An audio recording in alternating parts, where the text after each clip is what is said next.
तो भाई आज का ज्योग्राफी का टॉपिक है रॉक्स। साथ में अर्थक्वेक और सुनामीज भी है, लेकिन पहले हम पढ़ेंगे रॉक्स। ठीक है। तो रॉक्स बेसिकली 3 टाइप के होते हैं। नहीं, बेसिकली मोटा मोटी 3 टाइप के होते हैं, लेकिन एक और है तो उसमें 4 टाइप के ले लो टोटल। ठीक है। तो पहला आता है उसमें इग्नियस रॉक्स। इग्नियस पूरा कैपिटल में कहा लिख रहा है।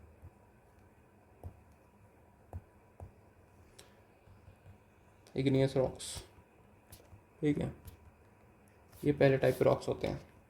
तो इग्नियस रॉक्स क्या होते हैं? जैसे इग्नियस नाम से मतलब है कि जैसे इंजेनुअस वर्ड होता है ना, इंजेनुअस मतलब कि किसी एक एरिया का लोकल। ठीक, तो वैसे इग्नियस रॉक्स का मतलब होता है कि जो कि मैग्मा के बाहर निकलने से या फिर अंदर ही रह जाने से वो जो सॉलिडिफाइड होकर बनते हैं। ठीक, मैग्मा के सॉलिडिफाई होने से बनते हैं बेसिकली रॉक्स। ठीक है। इसमें फॉसिल फ्यूल्स नहीं होते, इसलिए इनको बोलते हैं अनफॉसिल फेरस। अनफॉसिल फेरस। अनफॉसिल फेरस। ठीक है।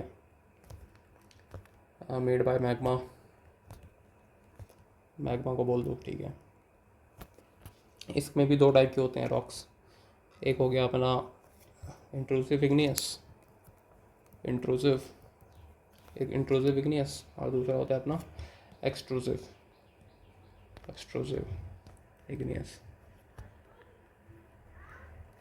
इन दोनों का मतलब क्या है कि इंट्रूसिव मतलब कि जो कि ज़मीन के अंदर ही मैग्मा ठंडा होकर सॉलिडिफाई होकर रॉक बन गया। एक्सट्रूसिव मतलब जो मैग्मा बाहर आके सॉलिडिफाई होकर रॉक बन गया। ठीक है। इंट्रूसिव को प्लूटोनिक रॉक्स भी बोलते हैं, प्लूटोनिक रॉक्स। और एक्सट्रूसिव को बोलते हैं लावा और वोल्केनिक रॉक्स। लावा और वोल्केनिक रॉक्स। ओके। इंट्रूसिव में क्या बोलते हैं? मिनरल ग्रेन्स काफ़ी ज़्यादा लार्ज होते हैं। Large mineral grains. ग्रेन्स मतलब जो स्ट्रक्चर होता है ना, क्रिस्टल स्ट्रक्चर होता है। केमिस्ट्री में पढ़ेगा तो पता चल जाएगा क्या होता है क्रिस्टल स्ट्रक्चर। तो इसमें जो क्रिस्टल स्ट्रक्चर होते हैं ना काफ़ी लार्ज होते हैं मिनरल्स के। क्यों? क्योंकि इंट्रूसिव होते हैं। इंट्रूसिव मतलब ज़मीन के अंदर ठंडे हुए हैं, मतलब इनके ठंडे होने का जो रेट था वो काफ़ी धीरे धीरे, मतलब काफ़ी धीरे धीरे धीरे धीरे ठंडे हुए हैं ये। तो इनका जो स्ट्रक्चर था ना, क्या बोलते हैं, क्रिस्टल स्ट्रक्चर, वो अच्छे से फॉर्म हुआ है, इसलिए ये लार्ज मिनरल ग्रेन्स होते हैं इसके अंदर। जैसे कि एग्जांपल हो गया ग्रेनाइट। इसीलिए काफ़ी हार्ड भी होते हैं, काफ़ी ज़्यादा हार्ड होते हैं। क्यों? क्योंकि मिनरल ग्रेन्स इसके अंदर काफ़ी ज़्यादा बड़े होते हैं। ज़्यादा बड़े होते हैं क्यों? वही वही रीज़न, क्योंकि इनके ठंडे होने का प्रोसेस काफ़ी स्लो था, इसलिए काफ़ी ज़्यादा हार्ड भी होते हैं। ग्रेनाइट हो गया। ठीक है। एक्सट्रूसिव का मतलब, एक्सट्रूसिव मतलब कि जो बाहर आके ठंडे हुए हैं। ठीक। इसमें इसमें जो वो रहते हैं ना ग्रेन्स, क्रिस्टल के जो ग्रेन्स रहते हैं वो काफ़ी फाइन होते हैं। Fine grand rocks. फाइन क्यों होते हैं? क्योंकि बाहर निकल गए ये ज़मीन से। अब ज़मीन से बाहर निकल गए मतलब एटमॉस्फेयर में एक्सपोज हो गए। अब मैग्मा तो काफ़ी ज़्यादा गर्म रहता है और एटमॉस्फेयर का टेम्परेचर उतना ज़्यादा है नहीं, और ऊपर से हवाएं चलती रहती है, मतलब कि इसका जो कूलिंग का जो रेट होता है ना काफ़ी तेज़ होता है, मतलब काफ़ी रैपिडली कूल होते हैं। तो रैपिडली कूल होने के कारण इनके अंदर क्रैक्स डेवलप हो जाते हैं और इस क्रिस्टल का जो स्ट्रक्चर होता है वो काफ़ी छोटा हो जाता है। इसलिए ये क्या बोलते हैं, फाइन ग्रेन रॉक्स होते हैं। और फाइन ग्रेन क्यों होते हैं इसका भी रीज़न लिख लेते हैं, क्योंकि क्या होता है रैपिड कूलिंग के कारण क्रिस्टलाइजेशन काफ़ी स्लो हो जाता है। Rapid cooling cooling prevents crystallization. Crystallization. ठीक है। इसका एग्जांपल हो गया बसॉल्ट। हो गया बसॉल्ट, जिससे काली मिट्टी बनती है। ठीक है। जिस जो कि डेक्कन ट्रैप में पूरा वो बसॉल्ट बिछा हुआ है। ठीक है। तब वो कैसे पता चला कि वो क्या बोलते हैं, कैसे पता चला, क्या ही बोल रहा हूँ मैं भी। एक्सट्रूसिव, बसॉल्ट एक्सट्रूसिव है, वो इससे पता चलता है कि एक तो बाहर निकल के जमा हुआ है ज़मीन से बाहर निकल के, दूसरा वो आसानी से, उसको आसानी से तोड़ा जा सकता है। ठीक। ग्रेनाइट को आसानी से तोड़ा नहीं जा सकता। ठीक, उसको खोद के निकालना पड़ता है ज़मीन से। एक हो गया अपने इग्नियस रॉक। ठीक। हुई नहीं, ठीक ठीक ठीक। अब आ जाते हैं, अब वैसे दूसरा तो सेडिमेंट्री होना चाहिए, लेकिन एक बीच में टॉपिक दिया हुआ था इंटरमीडिएट रॉक्स, ये मैं पहली बार पढ़ा हूँ। तो मेरे को पहले पता नहीं था कि इंटरमीडिएट रॉक्स भी होते हैं कुछ। पहले मैं जो पढ़ा था लूसेंट वाले में से उसमें दिया नहीं था या फिर मैं शायद ओवरलुक कर गया था, लेकिन उसमें 3 टाइप के दिए थे। तो पहली बार मैं पढ़ा, दूसरे सोर्स से पढ़ रहा था, तो वहाँ से पता चला इंटरमीडिएट भी होते हैं कुछ, मीडिएट रॉक्स। ये भी 2 टाइप के होते हैं, एक एसिडिक और एक बेसिक। वही कहाँ जा रहा, एसिड रॉक्स और बेसिक रॉक्स।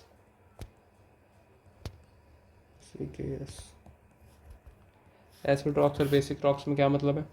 एसिड रॉक्स मतलब बेसिकली वही जो हमने वोल्केनोज में पढ़ा था, एसिडिक लावा, बेसिक लावा, एसिड। तो एसिड रॉक्स में भी जैसे कि एसिडिक लावा में था सिलिका कंटेंट हाई था बहुत ज़्यादा, तो वैसे ही एसिडिक रॉक्स में भी सिलिका कंटेंट हाई होगा। मतलब बेसिकली बोला जाए तो अगर वही वाला पढ़ लेगा ना तू, या क्या बोलते हैं एसिड एसिड एसिड मैग्मा या एसिड लावा पढ़ लेगा, तो अंदाज़ा लग जाएगा कि एसिड रॉक्स में क्या है। दोनों रिलेटेड हैं एक दूसरे से। High silica, high silica content content लगभग 40%, नहीं अप टू 80%। 40 तो बेसिक में होता है, अप टू 80%। एग्जाम्पल हो गया क्वार्ट्स और फेल्ड्स्पार। क्वार्ट्स और फेल्ड्स्पार ये एग्जाम्पल नहीं है, एक मिनट। फेल्ड्स्पार एग्जाम्पल नहीं, मतलब ये है कि ये रॉक्स में सबसे ज़्यादा क्या बोलते हैं मात्रा इनकी होती है, क्वार्ट्स की और फेल्ड्स्पार की। ठीक है, जैसे कि हमारे क्रस्ट में भी लगभग आधा क्रस्ट फेल्ड्स्पार से भरा हुआ है, तो यही बात है। ठीक है, इसमें क्या बोलते हैं हैवी मिनरल के काफ़ी लेस कंटेंट्स होते हैं इसमें। जैसे कि हैवी मिनरल होते हैं ना हमारे, आयरन हो गया, मैग्नीज, आयरन हो गया, मैग्नीशियम हो गया। हाँ, आयरन हो गया, मैग्नीशियम हो गया, इनके कंटेंट काफ़ी कम होते हैं, less heavy mineral content, heavy mineral content, जैसे कि आयरन और मैग्नीशियम, चल मैंगनीज बोल देता है। हाँ, लेस डेंस होते हैं ये, लेस डेंस, और लाइट होते हैं, lighter in colour.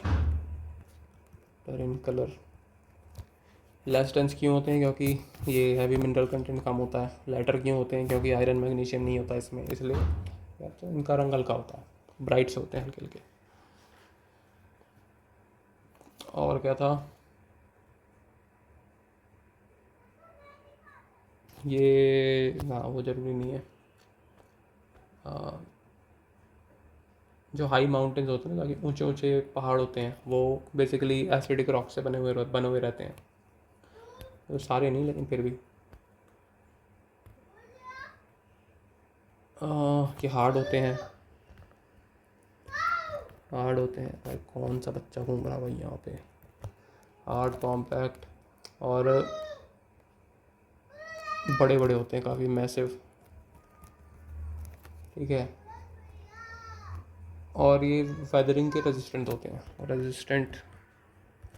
Weathering resistant लिखते हैं, वेदरिंग रेजिस्टेंट। वेदरिंग रेजिस्टेंट मतलब कि आसानी से टूटते फूटते नहीं है। जैसे कि एग्जांपल हो गया ग्रेनाइट हो गया, क्वार्ट्ज हो गया जो ऊपर था, क्वार्ट्ज, फेल्ड्स्पार। ठीक है, जैसे कि ग्रेनाइट क्या है, हमारे जो हिमालयाज़ है उसमें ग्रेनाइट बहुत ज़्यादा मिलता है। ग्रेनाइट का मतलब, ग्रेनाइट बेसिकली सबसे ज़्यादा एबेंडेंट वाला रॉक है पूरी धरती पे, तो वो एक टाइप का एसिडिक रॉक है। ठीक है, ये हो गया। वो बेसिक रॉक्स में आ जाते हैं। बेसिक रॉक्स में क्या होते हैं, ये जस्ट इन सब का, इसका सारा अपोजिट, पुअर होते हैं सिलिका में। पुअर इन सिलिका मतलब इतना भी पुअर नहीं, लगभग 40% होता है। ठीक, सिलिका कंटेंट लो होने के कारण ये काफ़ी धीरे धीरे कूल होते हैं। ठीक है, कूल्स स्लोली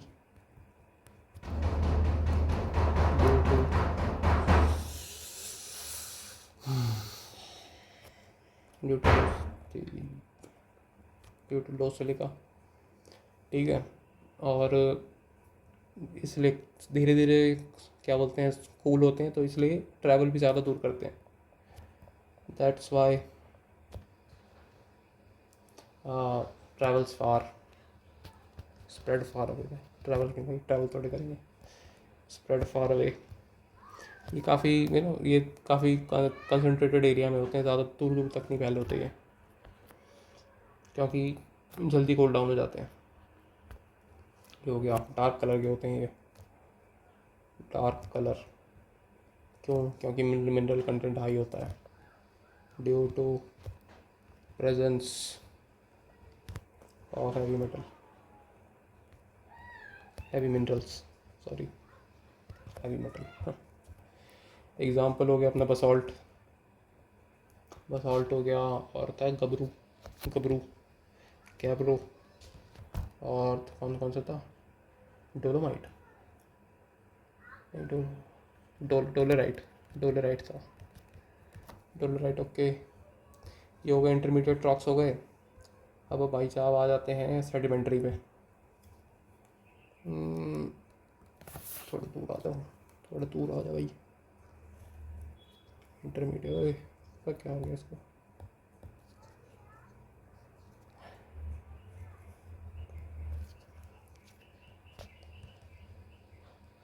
वैसे खाली करा। सेडिमेंटरी राकस। अब जैसे कि नाम से ही पता चल रहा है, सेडिमेंटरी रॉक्स मतलब कि ये फॉसिलाइज्ड, मतलब फॉसिल्स के कारण एक तरीके से बने होते हैं, इसलिए इसको बोलते हैं fossil of fossil ferrous, fossil, fossil ferrous. ठीक है, लिथिफिकेशन से फॉर्म्ड होते हैं, formed by lithification. Lithification, lithification का मतलब कि ज़मीन के अंदर पड़े पड़े इनके ऊपर काफ़ी ज़्यादा प्रेशर वैशर पड़ा है, ये सब लिथिफिकेशन। एग्ज़ाम्पल हो गया जैसे कि सैंडस्टोन हो गया, एग्ज़ाम्पल सैंडस्टोन, शेल, शेल, शेट नहीं पे, शेल एक्सेट्रा। बाकी और एग्ज़ाम्पल पढ़ेंगे नीचे। लगभग 75% अर्थ क्रस्ट का इसी से भरा पड़ा, कवर्स 75% ऑफ अर्थ क्रस्ट। ठीक है, एक सेकंड भाई, मैं पढ़ा था कि 50% से तो फेल्ड्स्पार भरा पड़ा है, 50% वो भरा है, तो 75% ये कैसे भरा है? गलत पढ़ लिया क्या, कि गलत पढ़ा दिया मेरे को? चेक कर लेंगे, कोई नहीं, लिख लेते हैं।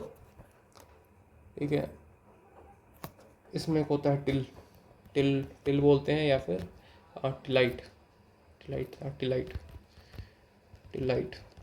ये होता है कि ice deposited sedimentary rock, ice deposited, मतलब जो आइस के नीचे दबके बनते हैं, डिपॉजिटेड सेडिमेंटरी रॉक्स। ठीक है, नॉर्मल जो सरफेस के नीचे सरफेस के नीचे दब के बनते हैं उसको बोलते हैं सेडिमेंट्री, और वही सेडिमेंट्री रॉक्स अगर स्नो के नीचे दब के बनते हैं तो उनको बोलते हैं टिल। और इसमें अगर विंड के डिपॉजिट करने से अगर कोई सेडिमेंट्री रॉक बन रहा है, जैसे कि विंड के कारण कहीं एक गुच्छा बन गया, उसका मैटर का, और वो गुच्छा सॉलिडिफाई होके रॉक बन गया, तो उसको बोलते हैं loess. Wind deposited, wind deposited sedimentary rock is called loess, loess. ठीक है, अब सेडिमेंट्री रॉक्स को तीन कैटेगरीज में, सॉरी मतलब तीन क्या बोलते हैं उसको, तीन टाइप्स में कैटेगराइज किया जाता है, डिपेंडिंग अपॉन देयर फॉर्मेशन, मतलब किस तरीके से वो फॉर्म हुए हैं उसके बेसिस पे। ठीक है, तो एक हो गया, दो हो गया, तीन हो गया। ठीक है, पहला हो गया मैकेनिकली फॉर्म्ड, मैकेनिकली फॉर्म्ड। ठीक, दूसरा होगा ऑर्गेनिकली फॉर्म्ड, केमिकली फॉर्म्ड, और तीसरा हो गया केमिकली फॉर्म्ड, केमिकली फॉर्म्ड, ठीक है। अब मैकेनिकली फॉर्म्ड के एग्जांपल होते हैं सैंडस्टोन, सैंडस्टोन हो गया, लो नहीं कॉन्ग्लोमोरेट, कॉन्ग्लोमोरेट हो गया, कॉन्गो, कॉन्ग्लोमोरेट, और लाइमस्टोन नहीं, लाइमस्टोन नहीं भाई,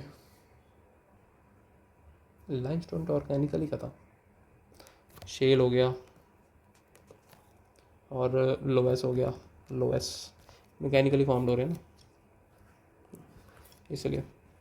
ऑर्गेनिकली का एग्जांपल होता है चॉक, चॉक हो गया, कोल हो गया, COAL, कोल हो गया, और होता है गीजराइट, गीजराइट ये एक टाइप का रॉक होता है, शायद गीजर से रिलेटेड है, पता नहीं, इसको फोटो तो नहीं देखा मैं, लेकिन नाम से तो लग रहा है गीजर से रिलेटेड होगा, तो ठीक है गीजराइट ये हो गया। केमिकली फॉर्म्ड होते हैं, इसका एग्जांपल होता है लाइमस्टोन, लाइमस्टोन, लाइमस्टोन वो तो ऑर्गेनिकली फॉर्म्ड का नहीं था, लाइमस्टोन तीनों में फॉर्म होता है क्या?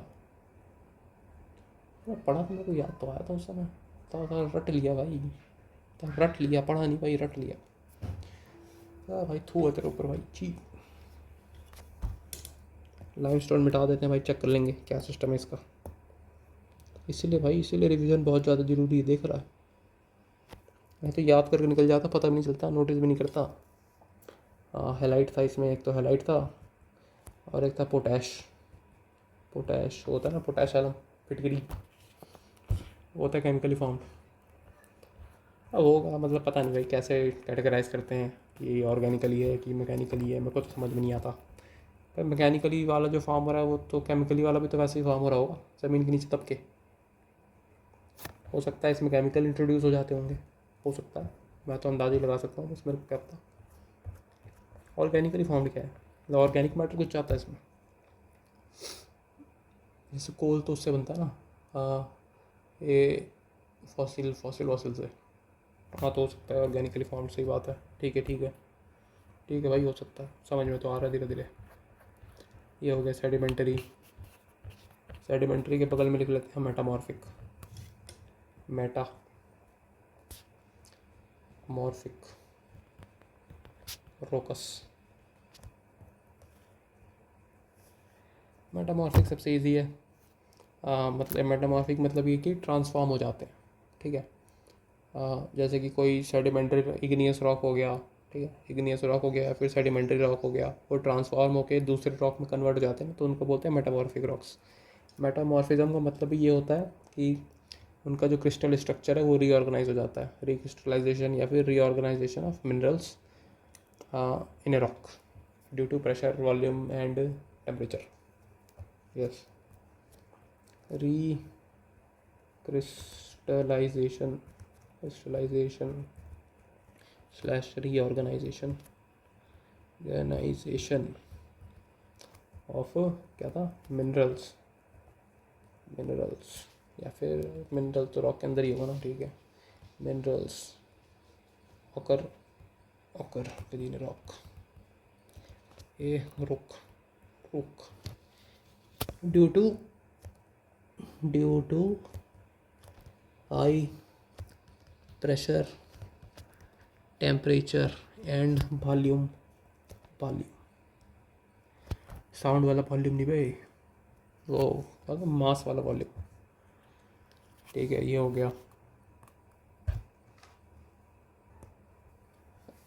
और इसमें ना क्या होता है कि इसमें रॉक्स में ना लेयर्स बन जाती हैं, क्योंकि रिक्रिस्टलाइजेशन के कारण क्या होता है ना, रिक्रिस्टलाइजेशन और रीअरेंजमेंट के कारण बेसिकली वही लेयर बन जाती है, जिसको कि फोलिएशन या लीनिएशन बोलते हैं,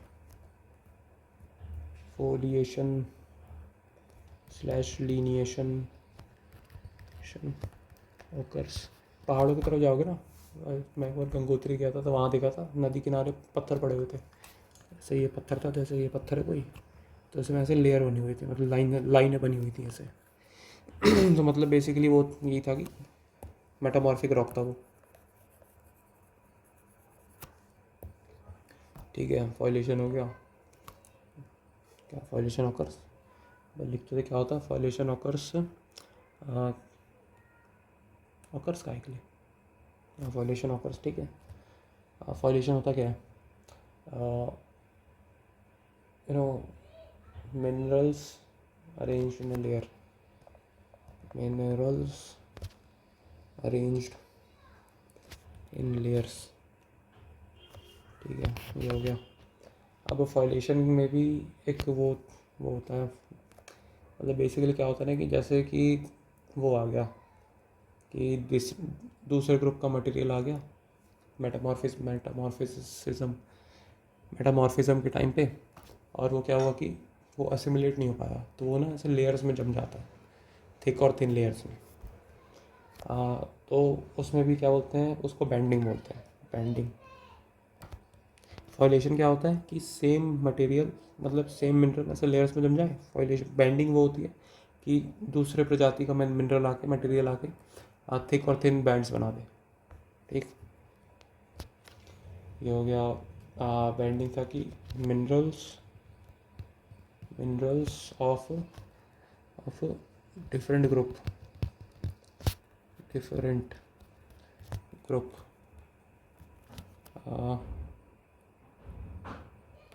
arranged in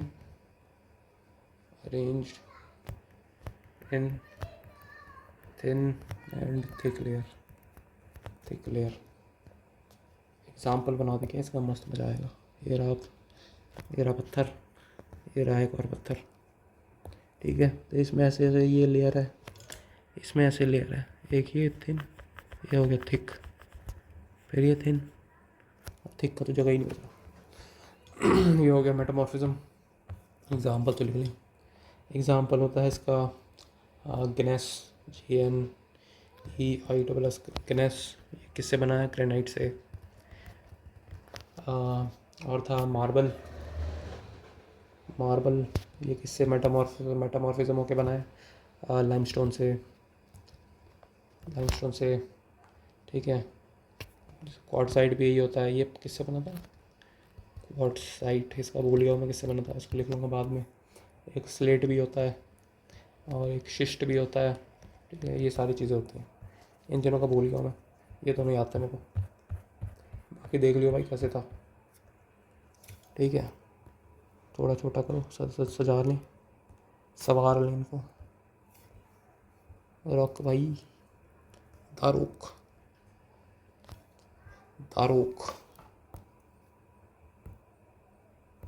yo yo Daruk. Rocks हो गया, ठीक है।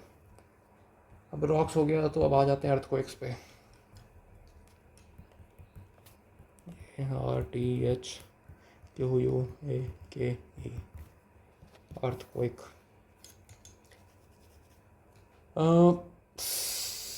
इसमें क्या ही है, ज़्यादा कुछ है नहीं इसमें, ठीक है।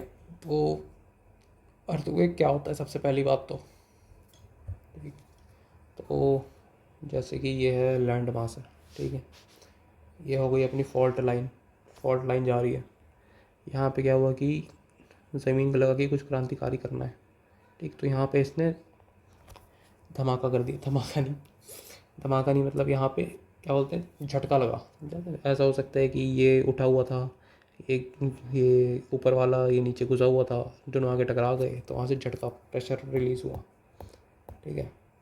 जैसे यहाँ से प्रेशर रिलीज़ हुआ है, तो जो सबसे करीब वाला पॉइंट होता है ना इसके ऊपर, ये इस पॉइंट पे अच्छे से बना लें, ये होता है अपना एपी सेंटर।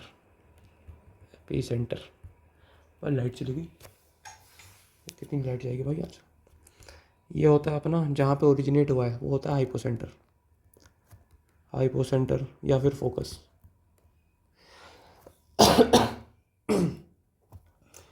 हाइपोसेंटर हो गया, फोकस हो गया, और ये तो फॉल्ट लाइन थी, ये तो बता ही दिया, ठीक है।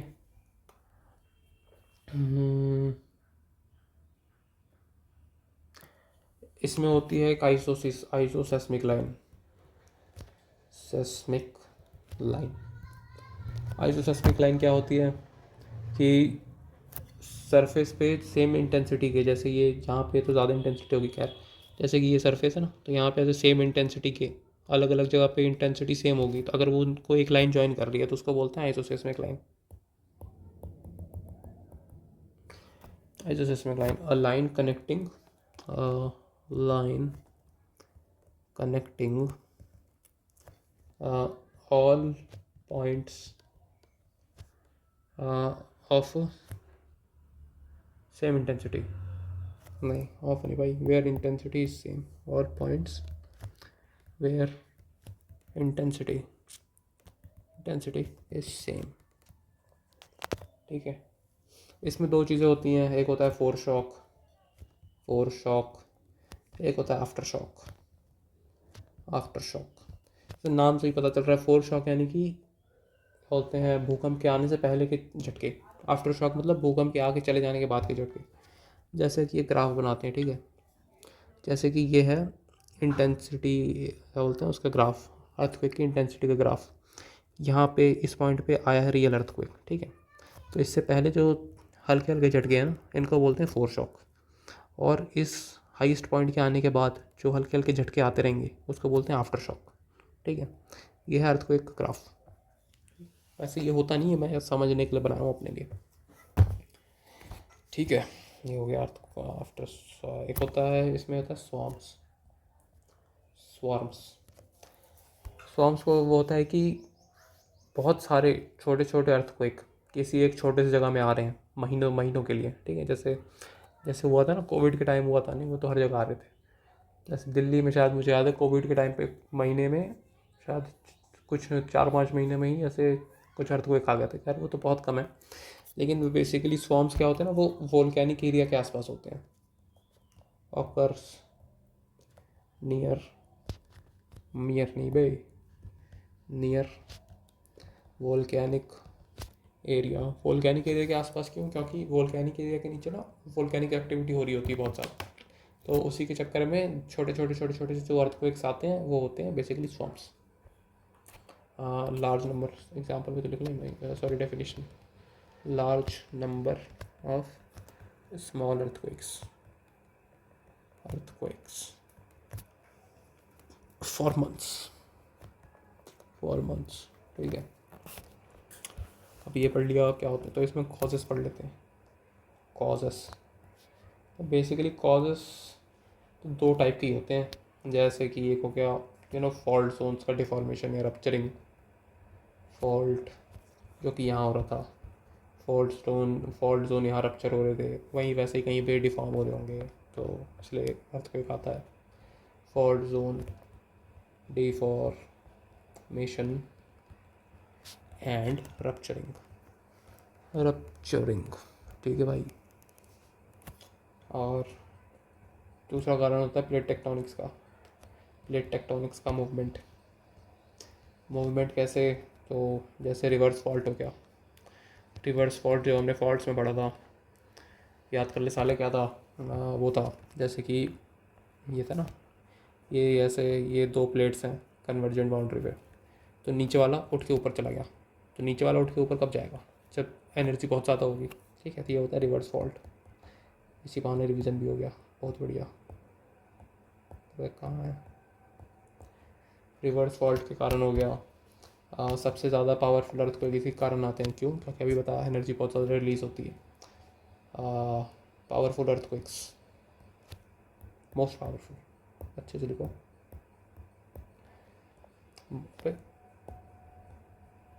मोस्ट पावरफुल अर्थक्वेक्स, ये अर्थक्वेक्स वो इसके कारण आते हैं।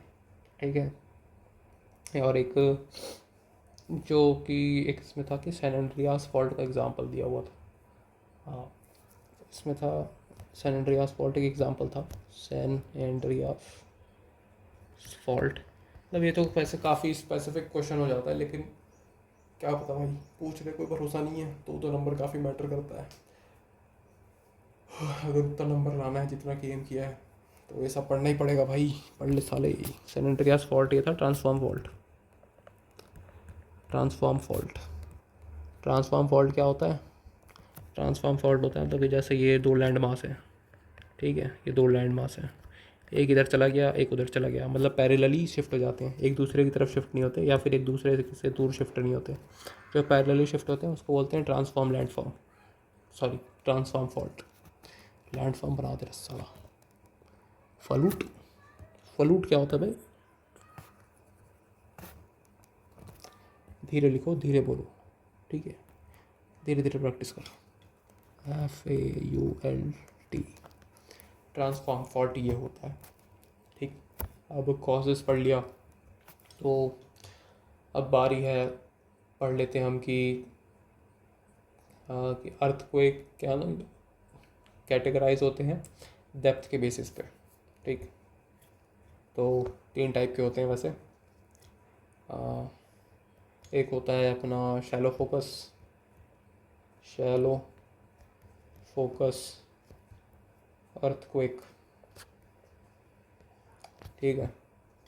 एक होता है अपना इंटरमीडिएट फोकस अर्थक्वेक।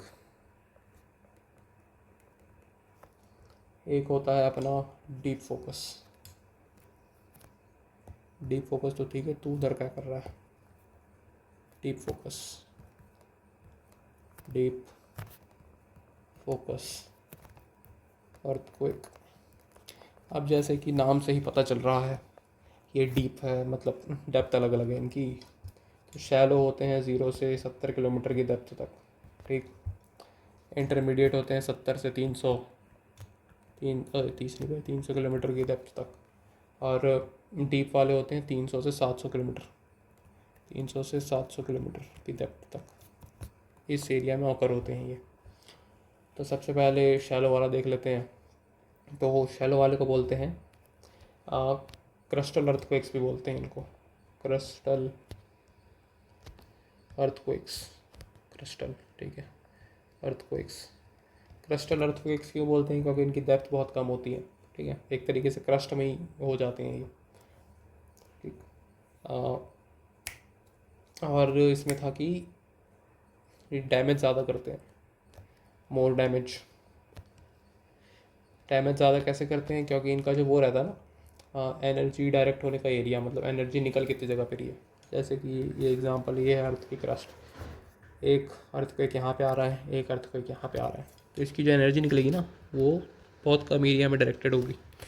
वैसे ही इसकी जो एनर्जी होगी, ये भाई देख, ये भाई देख, ये देख इतने बड़े एरिया में डायरेक्टेड होगी।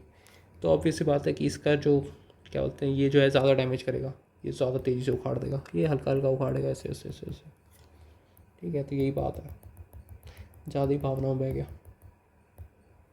मोर डैमेज क्यों? क्योंकि डायरेक्टेड टुवर्ड्स स्मॉल एरिया। ए हट जा, डायरेक्टेड टूवर्ड्स नहीं भाई, डायरेक्टेड इन स्मॉल एरिया, ठीक है। इंटरमीडिएट में ज़्यादा है नहीं कि ये बस वही है, बीच में रह जाता है, तो इसलिए बीच में रह जाने वाले लोग यही रहते हैं। बीच में रह जाने वाले लोगों की ज़्यादा इज्जत नहीं होती, या तो कुछ ना रहो या तो बहुत कुछ बन जाओ, इस टाइप के सिस्टम है, ठीक है। ये 3 से 700 के बीच में होता है। और ये क्या बोलते हैं, ये एक बेनोइफ जोन होता है, ऑकर्स इन बेनोइफ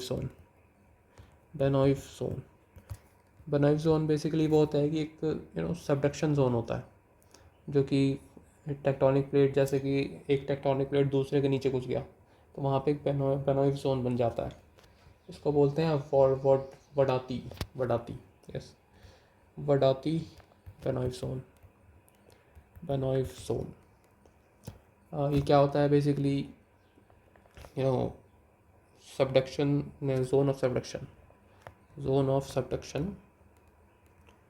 सबडक्शन अलोंग क्या था,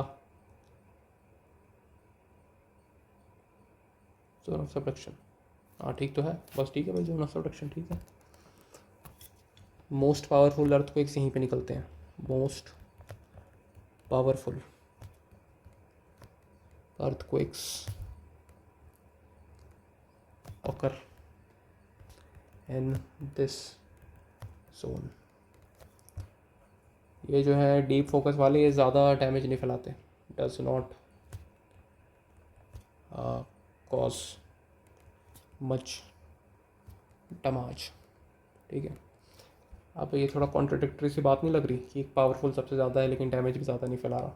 तो पावरफुल इन द सेंस कि ज़मीन से इतना नीचे क्या बोलते हैं ओरिजिनेट हो रहा है ना वो, लेकिन फिर भी उसकी क्षमता इतनी है कि क्या क्रस्ट तक उसकी वो फैला दे, मतलब क्रस्ट तक अपनी क्या बोलते हैं इंटेंसिटी पहुंचा दे, इसलिए पावरफुल। और डैमेज इसलिए क्योंकि ऊपर तक आते आते इसका इंटेंसिटी कम हो जाती है। ठीक है, तो यहाँ पे वो बना लेते हैं मस्त सा डायग्राम। ये हमारा समंदर आ रहा है, ये समंदर।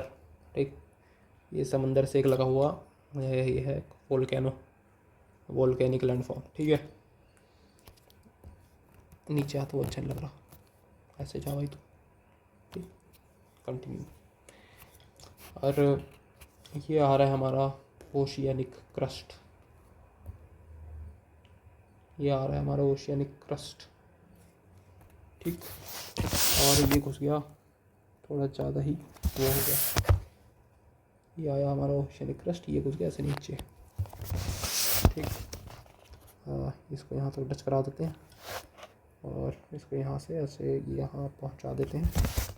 ठीक है, और ये जाएगा ऐसे नीचे, ये रहा, ये है फॉल्ट जोन। ठीक है, इसको कहाँ बनाया हमने, दिस वन लुक्स नाइस। ठीक है भाईजान, तो मस्त सा बन गया। ये है हमारा वोल्केनो, ये मस्त ऐसे अपना धुआं फैला रहा है, ये मस्त थोड़ा अच्छा सा नहीं बना, मतलब है कि दूर जाके ऐसे पास हो जाएगा ना तो ऐसा बढ़िया सा धुआं फैला रहा है। ये हुआ भाई मस्त हुआ, ये हो गया। ये हमारा हो गया कि oceanic lithosphere, oceanic crust, oceanic lithosphere, lithosphere. ठीक है, ये हमारा हो गया कॉन्टिनेंटल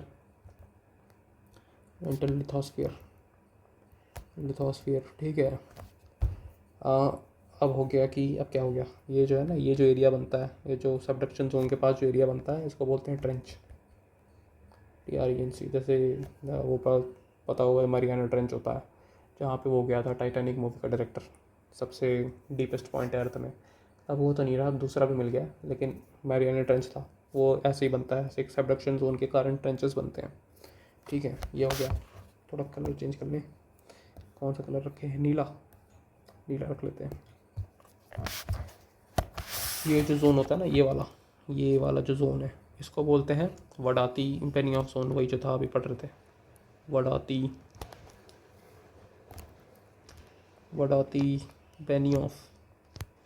बेनियोफ जोन। ठीक, फिर से कलर चेंज करो, लाल भाई लाल, लाल वाला लाते हैं, पूरा लाल नहीं लेकिन फिर भी ऐसे यहाँ पे ऐसे अर्थक्वेक्स ऑकर होते हैं यहाँ पे। ठीक है, ये रहे अर्थक्वेक्स वाले एरिया, यहाँ से अर्थक्वेक्स निकल रहे हैं। ठीक है, तो इसे ले लो, इसे और ले लो नीचे भाई। ठीक है, फिर से कलर चेंज करो, थोड़ा वाइट। तो ये वाला जो है, ठीक है, इनको बोलेंगे शैलो फोकस, शैलो फोकस। ठीक है, क्योंकि ज़मीन से पास में। ये वाला हो गया, इसको बोलेंगे इंटरमीडिएट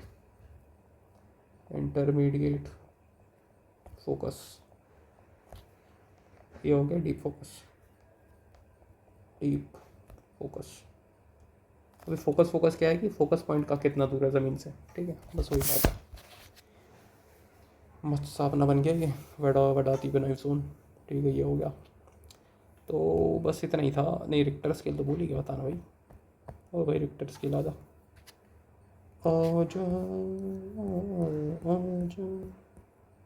ये रहा, आ गया। तो रिक्टर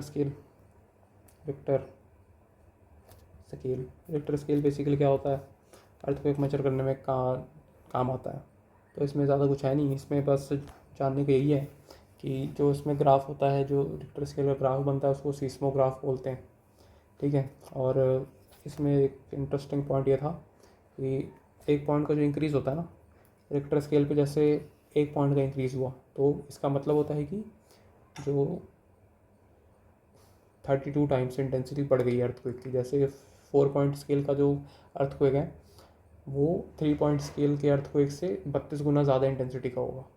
और वैसे ही अगर 5 पॉइंट स्केल का कोई अर्थक्वेक है तो वो 3 पॉइंट स्केल के अर्थक्वेक से 32 गुना ज़्यादा वो होगा, क्या बोलते हैं, इंटेंसिटी का। ठीक है, तो ये हो गया। तो क्या था, 1 point increase implies 32 times increase in intensity, increase in intensity, and 2 point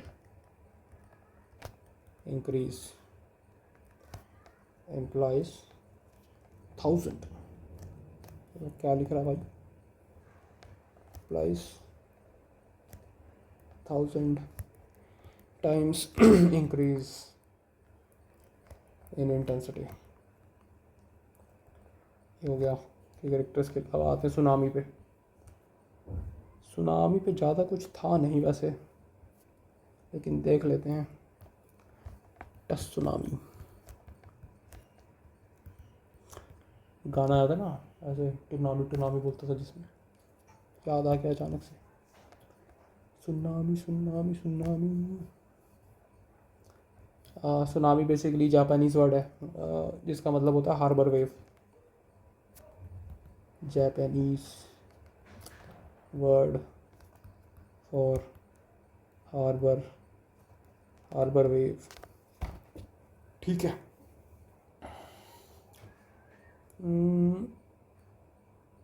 tsunamis का डेफिनेशन होता है कि ये होते हैं series of very long wavelength waves, series of very long wavelength waves. Very long wavelength मतलब कि जैसे एक वेव है फिर दूर जाके दूसरी वेव है, तो ये जो लेंथ है ना बहुत ज़्यादा होती है। ठीक है,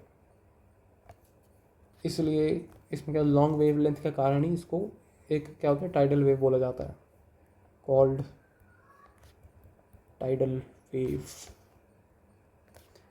ड्यू टू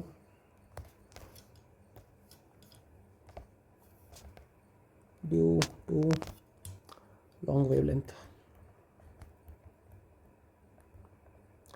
ये हो गया राइट।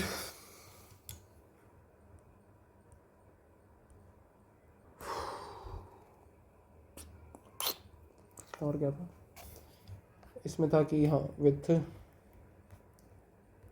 डिक्रीज इन स्पीड, मतलब डिक्रीज स्पीड में अगर क्या बोलते हैं वेव की स्पीड में डिक्रीज आ रहा है ना, मतलब कि उसकी हाइट बढ़ रही है। Height of tsunami wave increases, height of tsunami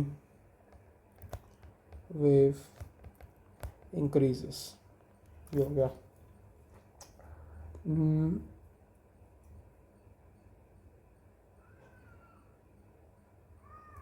एक होता है शोलिंग इफेक्ट होता है शोलिंग इफेक्ट। शोलिंग इफेक्ट था कि क्या बोलते हैं कि जैसे कि डीप वाटर्स में अगर सुनामी वेव चल रही है तो वो पता नहीं लग पाती, लेकिन क्या बोलते हैं वो काफ़ी आगे जाके ना काफ़ी ऊपर मीटर तक, क्या बोलते हैं मतलब मीटर्स तक, मतलब काफ़ी ऊंची हो जाती है आगे जाके। वो होता है शोलिंग इफेक्ट। मतलब कि ये समंदर है, यहाँ पे ऐसे सुनामी वेव आ रही है दिख नहीं रही है, लेकिन जैसे जैसे ज़मीन शैलो होती गई ये बढ़ती गई भाई, ऐसे बढ़ गई ऐसे बढ़ गई, ये होता है शोलिंग इफेक्ट। तो यहाँ पे पता नहीं चला, लेकिन यहाँ पे भाई ऊपर कति शोलिंग इफेक्ट होता है। ठीक है, और सुनामी वेव क्या ना बहुत कम एनर्जी लूज़ करती है जैसे जैसे वो आगे बढ़ती है। Tsunami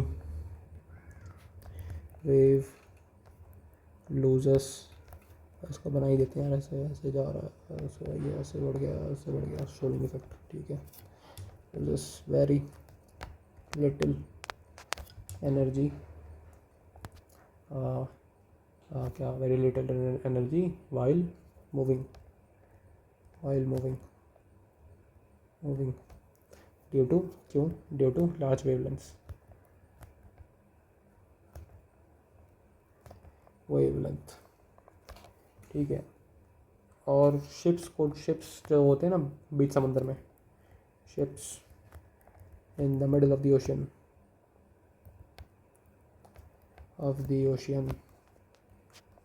ocean cannot notice tsunami waves, cannot notice tsunami waves। क्यों नोटिस नहीं कर पाती? क्योंकि गहराई बहुत ज़्यादा रहती है ना वहाँ पर समंदर की, तो वो वेव्स जो होती है वो नीचे नीचे से निकल जाती हैं।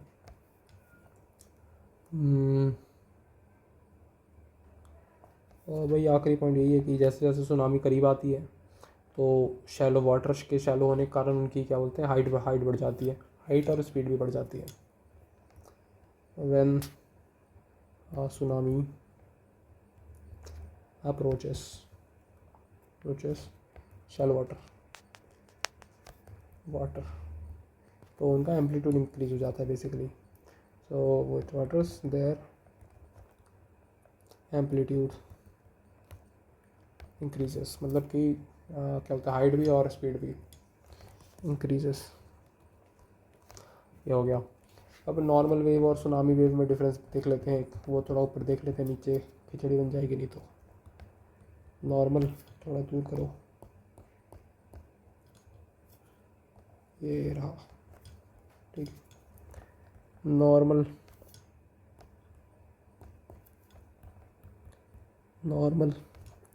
Wave versus tsunami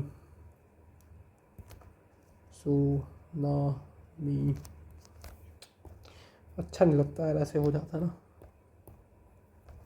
tsunami waves.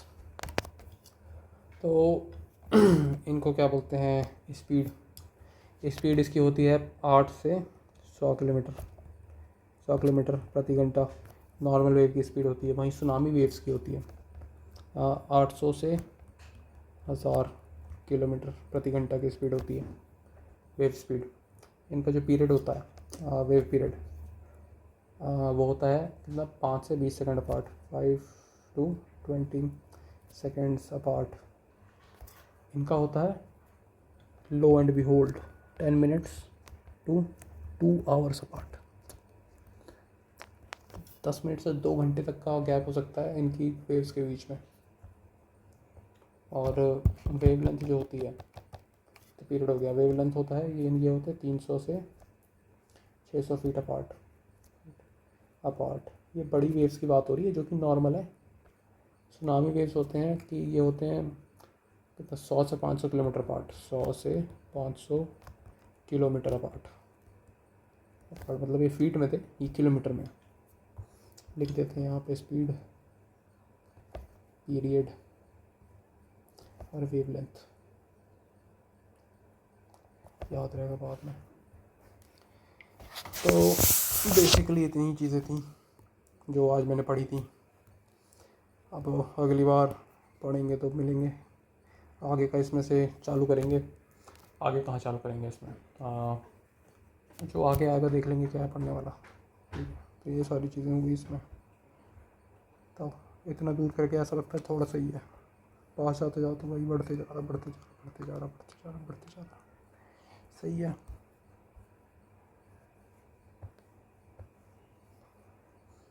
और ये बढ़िया बन गया।